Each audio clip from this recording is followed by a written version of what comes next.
Kalau dikalkulasikan secara bisnis, mana yang lebih menguntungkan antara menanam kangkung dibanding menanam sawi?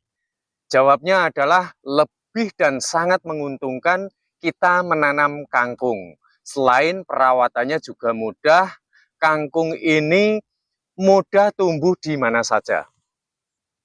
Contohnya ini, hanya saya tanam di media tanam kurang lebih hanya kisaran ya satu telapak tangan saya ya, kurang lebih 10 cm. Angka kesuburannya sungguh luar biasa. Nah, keuntungannya menanam kangkung ini ketika sudah masa panen, pertumbuhannya setelah panen, dia justru akan memunculkan tunas yang lebih subur dan lebih banyak. Tapi kalau kita menanam sawi, sekali panen, maka kita harus menyusuli dengan tanaman yang baru. Nah, bahkan untuk kangkung, ini kita bisa panen beberapa kali, yakni yang standar itu biasa saya lakukan dari 4 hingga 5 kali. Semakin kita potong kangkung ini, maka nanti akan semakin lebat yang akan dia tumbuhkan. Kita juga bisa berbudidaya menanam kangkung dengan berbagai media tanam. Jadi buat sahabat-sahabat yang tidak punya kebun, tidak punya sawah ataupun tegalan, kalian bisa mempraktekkan ini dengan berbagai macam media tanam dan saya akan mengulasnya satu demi satu. Contohnya saya, nggak punya kebun, nggak punya media tanam, ini saya gotongin aja ke sini ya. Dengan ketebalan hanya 10 cm, ternyata bisa tumbuh subur asalkan media tanam yang kita siapkan ini benar-benar tepat. Kangkung juga akan subur jika kita tanam dengan menggunakan karung. Jadi kita masukkan media tanamnya di dalam karung. Bahkan kangkung juga bisa tumbuh di ember-ember bekas ataupun di galon-galon yang sudah tidak terpakai seperti ini. Jadi kangkung ini saya pikir akan sangat teramat menguntungkan jika kita mau menanam dan merawatnya. Namun harus difahami dulu jenis kangkung sebelum kita mau berbudidaya menanam kangkung. Jadi kalian jangan sampai kecewa gara-gara salah memilih bibit. Nah, ini tolong diperhatikan buat teman-teman. Jadi ada kangkung yang memiliki gagang yang berwarna merah. Nah, ada juga kangkung yang memiliki berdaun sempit, ada kangkung yang memiliki berdaun sedang dan berdaun lebar. Nah, kalian harus tahu keunggulan-keunggulan dari jenis bibit yang akan kalian tanam. Jadi saya akan menunjukkan terhadap kalian, ini kangkung yang berdaun sedang ya.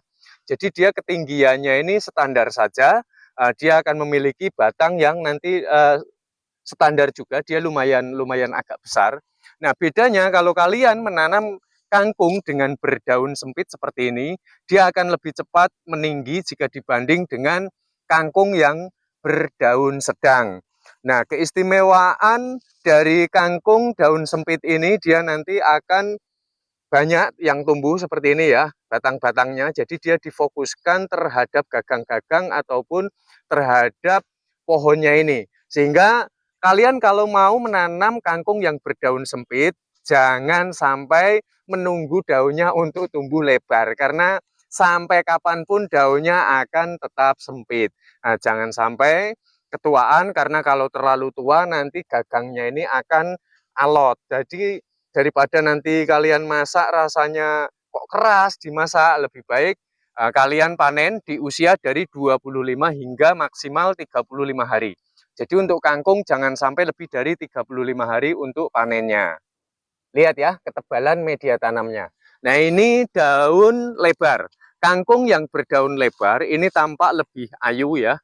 Padahal ini satu tempat hanya saya tanami ada 3, ada 4, bahkan ada 2 ya. Nah, tapi tampak lebih ayu karena dia difokuskan untuk daun. Jadi dia sepertinya itu kayaknya agak rimbun gitu. Jadi ini tingginya ini dia agak lebih sedikit lambat jika dibanding dengan kangkung yang berdaun sempit maupun sedang ya. Karena kangkung yang berdaun lebar ini dia lebih berfokus terhadap lebaran daunnya. Nah, yang dijual-jual di pasar biasanya kangkung yang seperti ini, kangkung yang berdaun lebar. Kemudian Kita harus tahu juga kangkung yang memiliki batang merah saya nggak punya ya. Biasanya kangkung liar yang tumbuh-tumbuh biasanya itu di selokan-selokan atau mungkin di parit-parit di sekitaran desa kita ataupun sekitaran rumah kita. Jika kalian menanam dengan menggunakan karung, maka carilah karung yang berukuran sedang hingga besar. Jadi, sekali tanam atau isi dari satu karung ini harus dapat menghasilkan seikat ya. Coba bayangkan, hanya beberapa benih saja sudah bisa menghasilkan satu ikat. Kemudian kangkung ini jika kita panen, nah lihat subur sekali ya, lihat batang-batangnya ya teman-teman ya. Bahkan nggak ada hama serangan sama sekali ya. Ini ketika kita sudah panen, maka nanti tumbuhnya ini akan lebih banyak. Dan kemudian teman-teman bisa panen kangkung ini 4 hingga 5 kali. Nah, jika dibanding dengan kita menanam sawi, nilai keuntungan dari bisnis itu teramat sangat jauh. Karena sawi begitu kita cabut, maka kita harus menyusuli dengan tanaman yang baru. Nah, ini sungguh sangat luar biasa buat kalian-kalian yang memang ingin berbudidaya menanam kangkung. Dan jangan sampai salah memilih bibitnya. Untuk media tanam dengan menggunakan galon ya, seperti ini. Ini wajib kalian memberikan sirkulasi udara. Jadi jangan sampai nanti nggak dilubangi karena ini dapat mengakibatkan kangkung kita ini akan tumbuh tidak subur. Lama-kelamaan dia akan menguning dan kemudian mati. Jadi sirkulasi udara ini berfungsi untuk dua hal. Yang pertama adalah untuk pergantian suhu udara supaya bisa keluar masuk. Karena menapaki musim kemarau dan musim penghujan, ini suhu udara yang berada di media tanam kita ini gampang sekali untuk berubah-ubah. Kemudian manfaat daripada sirkulasi ini adalah untuk mengatur tingkat kelembapan dari media tanam kita. Jadi buat kalian-kalian yang menggunakan karung, jangan sampai menggunakan karung yang kecil. Karena nanti ketiwas nyiramin hasilnya sedikit. Nah, kalian gunakan karung yang berukuran sedang hingga besar. Kemudian untuk galon sendiri ya, galon seperti ini harus dapat menghasilkan seikat kangkung ataupun setengah ikat.